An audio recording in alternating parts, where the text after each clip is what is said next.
Senators Sheldon Whitehouse and Lindsey Graham are in a bipartisan crusade about the cyber hacking of American elections. I came here today to talk to them about it. But I know what you want to hear about, so before we got to cyber stuff, I asked Graham, one of the managers of the 1999 impeachment trial of Bill Clinton, about the standard for impeachment, given all of President Trump's recent unpleasantness. He wasn't shy about it. There's some comments you made back in 1999 that are back in the news today for some reason. So the point I'm trying to make is you don't even have to be convicted of a crime to lose your job in this constitutional republic. Impeachment is about cleansing the office. Impeachment is about restoring honor and integrity to the office. So don't you think those words apply today?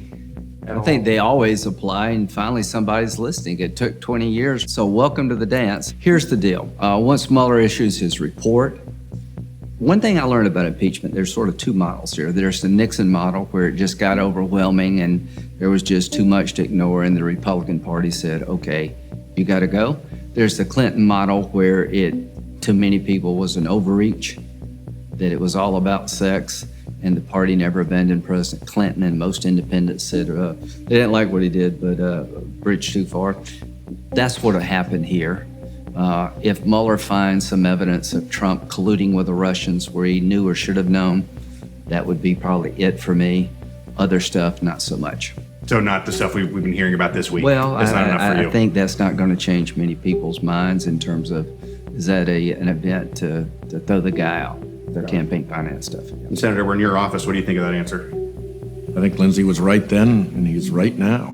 Back to cybersecurity and the senator's attempts to tell a story about cyber threats that America will finally pay attention to. Today, these guys convinced me that you should be worried about that. Help me understand how serious it is. Like the power grid. Is it safe? No. The water system, safe? Safer, because it's a simpler system. There's a lot of gravity flow and feed and things like that. What about the 2018 election? Is that going to be safe? Probably the actual vote tallies will be correct. This has been mostly an information operation by the Russians, so the extent to which they can sow divisions, weaponize fake news and fire it at us and do those things is still very much a current problem. We really are exposed in terms of our voter registration files of them being purged, people being added. Anything computerized can be attacked. What I worry about is just a major Pearl Harbor cyber attack on the financial, telecommunication, energy side that puts us in the dark, takes our daily lives, throws us in complete chaos. And that's going to happen until the bad actors believe it costs too much to do it. I think the Trump administration is not sending a better signal than the Obama administration. The way you address this is to go after Putin's oligarchs.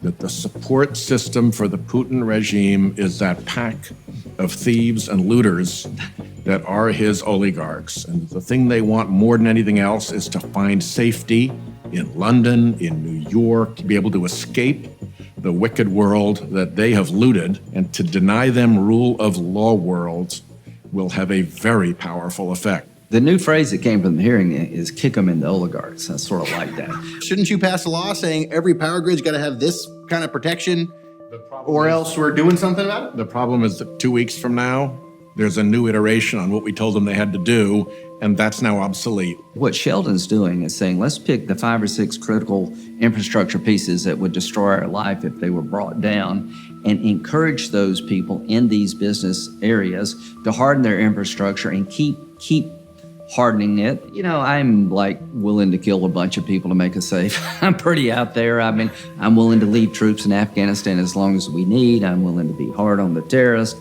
But you're not going to win this war by killing people. I understand there's a limit to military power. I am very worried about how bad actors without large armies could do a lot of damage to the country, and we're not responding. Dan Coates said the warning lights are blinking red in the cyber area, and we're just not moving fast enough. Okay. Thanks, pal. You done Good to see you. Take care.